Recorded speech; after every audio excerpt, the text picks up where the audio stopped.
अस्सलामुअलैकुम वरहमतुल्लाहि वबरकातुह।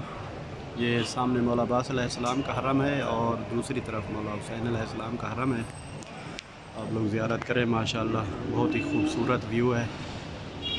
अल्लाह रब्बुल इज़्ज़त आप सबको भी जल्द मौला की ज़ियारत नसीब फरमाए और आपकी तमाम हाजात कबूल फरमाए।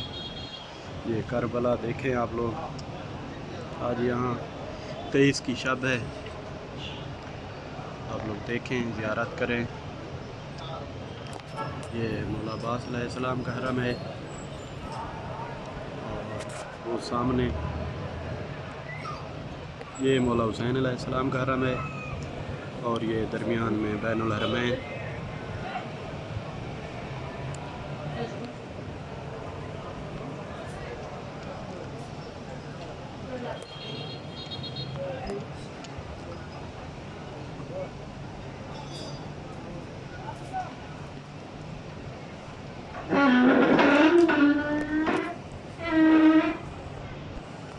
रश देखें, माशाअल्लाह बहुत ज़ुवार आए हैं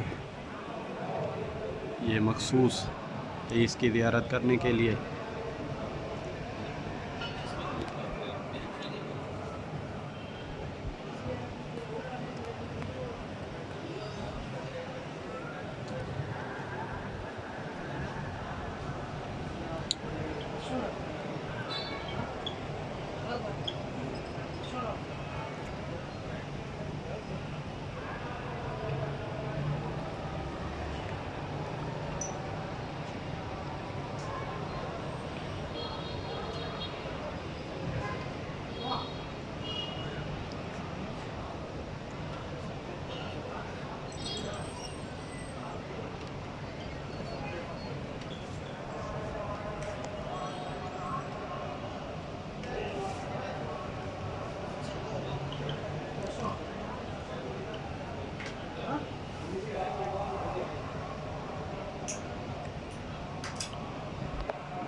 ये देखें बैनुल हरमैन में और बाकी हरम के अतराफ़ में माशाअल्लाह बहुत ज़्यादा रश है। अगले साल के ज़ायरीन में अल्लाह रब्बुल इज़्ज़त आपका शुमार भी फरमाए और आप सबको असबाब और तौफ़ीक मुहैया फरमाए कि आप सब आएँ, मौला की ज़ियारत करें। आपकी जो हाजात हैं आज की शब के सदक़े अल्लाह रब्बुल इज़्ज़त पूरी फरमाए।